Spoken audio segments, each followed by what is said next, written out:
So if you have a leader that's consistently endorsing your work, supporting your work, but they always do it privately in private meetings, and they never come out publicly giving you an endorsement in front of other people or actively participating in any of the activities you're doing trying to drive change, then what you have is a supporter.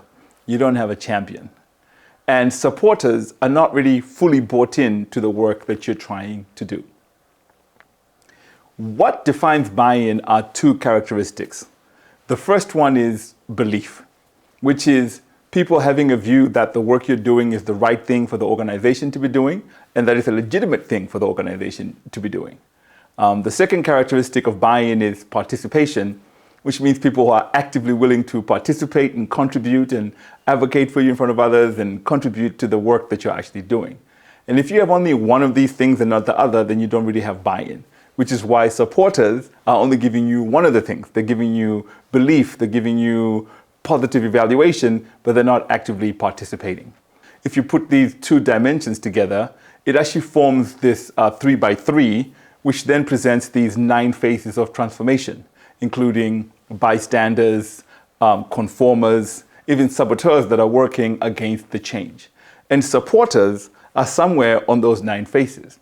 And these are individuals that are willing to support you, willing to give you emotional support, willing to talk positively to you about your work, but somehow something is stopping them from engaging with the work actively. Something is getting in the way of their active contribution to the work that you're trying to do. So how do you get supporters to start actively participating in your work? They believe in what you're trying to do, but they're not actively contributing. And I think one of the things that we tend to misunderstand about supporters is sometimes they don't have a sense of perceived control, which means that they don't have a feeling that they have the capabilities to contribute to the work that you're doing. And also maybe they don't have a sense that they have the time or the resources to make an active contribution to the work that you're doing. And so you can work with your supporters to find out what they need in terms of building capabilities. So sometimes when we're working with innovation teams, we provide them with coaching. You can also work with your supporters to find out what they need in terms of time and resource. In some organizations, when they're trying to unlock innovation, they may give people 20% time to invest in innovation, and they may give people extra support in terms of extra members of the team or something like that to be able to engage in innovation. So it's important that you really understand that getting support is not the same thing as getting a champion, right? That's a really important distinction.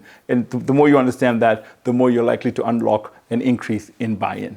And so if you're interested in mapping out your stakeholders and understanding where they sit in terms of the 9 phases of transformation, we run one-day workshops where we gather data and then we start mapping all your important stakeholders so you can make decisions and start designing the right interventions for each of the stakeholders that you're working with. So you can click on the link in the description to learn more about these workshops that we run for organizations.